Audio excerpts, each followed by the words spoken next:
Hey, what's up, everyone? Today I'll be telling you about a possible marketing technique you can try as a content creator, whether you're a writer, YouTuber, musician, or whatever.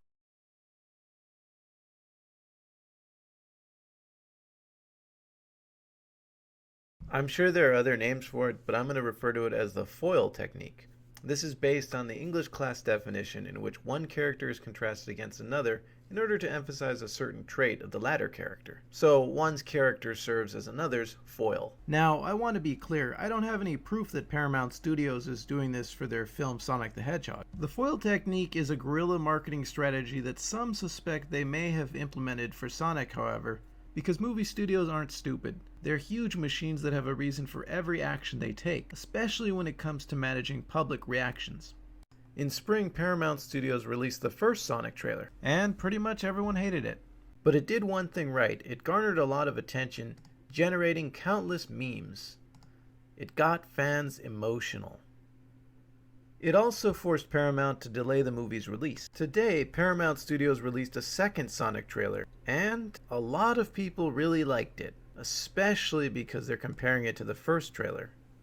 This is effectively the foil technique at play. You release a trailer, demo, beta manuscript, or some sample of your product that's completely and purposefully trash in order to generate a powerful negative emotional response and set low expectations for your audience. Then, using feedback, you improve your product dramatically, so that when you release it, your audience will be pleasantly surprised. This may sound crazy, but again, movie studios aren't stupid, and this technique, if done right, can arguably generate more of an emotional investment in a film than a typical decent movie trailer. That's the power of using a foil. So, why does this work? It shows your fans that you're listening.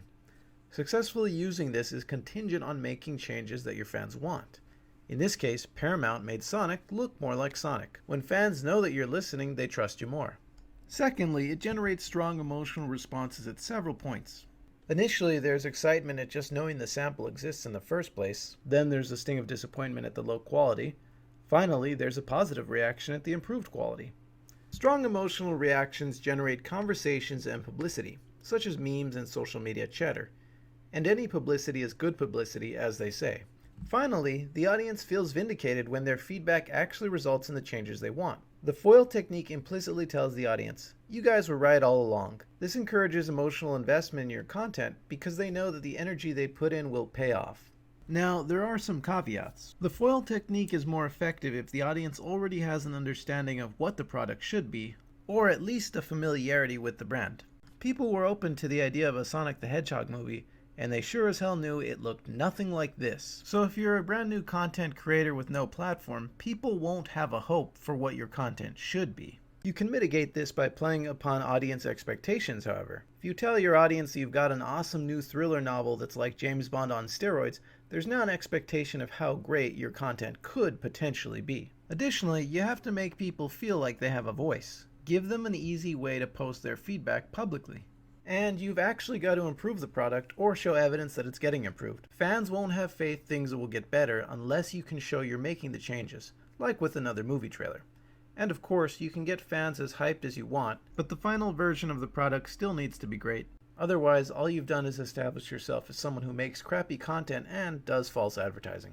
I don't want to get into heavy analysis right now, so that's all for today. I want to just reiterate that I'm not saying you need to try this technique, but it is there to experiment with. In a world where practically every market is oversaturated, standing out sometimes means taking the strangest approach to marketing.